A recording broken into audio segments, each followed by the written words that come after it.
Movimento 5 Stelle, Lega e Forza Italia invocano le dimissioni di Crocetta dopo l'esito del referendum. La replica, io nemmeno minimamente scalfito. Irene Milisenda.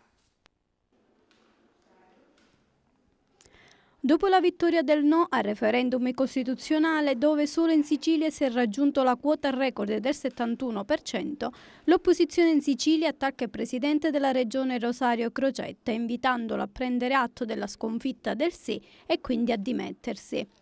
A chiedere le dimissioni di Crocetta a seguito dei risultati referendari è stato Alessandro Pagano, il deputato della Lega dei Popoli Salvini.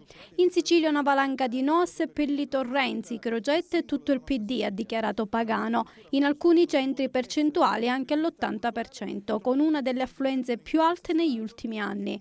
Anche fallimentare governatore Crocetta, che ricordo fu eletto con il voto di un siciliano su 6 e che si è speso a favore del referendum, dovrebbe dunque prendere atto di questo giudizio netto e politico del popolo e rassegnare le dimissioni, così come da parte sua ha annunciato Renzi.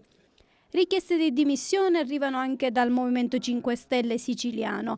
Il risultato del referendum in Sicilia non è soltanto la bocciatura del governo Renzi, ma soprattutto del suo maggior sponsor nell'isola, il governo del PD e di Rosario Crocetta, scrive il Movimento in una nota. Adesso dimissione e parole ai cittadini. C'è da rimettere una Sicilia al lavoro e non può farlo chi ha perso in maniera così sonora. Grazie di cuore a tutti i cittadini siciliani che hanno dichiarato con questo voto la voglia di cambiare la nostra terra. Sulla stessa lunghezza d'onda è Marco Falcone, capogruppo di Forza Italia all'Ars, che ha detto: il voto del referendum ci consegna un profondo desiderio di cambiamento. Questa occasione di voto ha consentito al centrodestra di ritrovarsi coeso e ha posto le basi per rilanciare una proposta politica che sarà quella del prossimo governo, a livello nazionale come in Sicilia.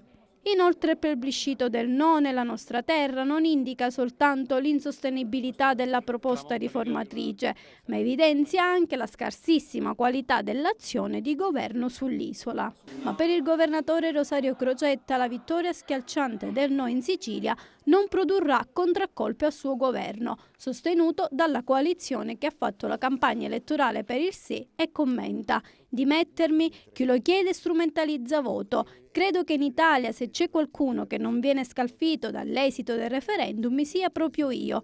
Non ho mai attaccato il fronte del no, sono stato leale nei confronti del segretario del mio partito, ma non penso di essere stato tra i falchi del sì.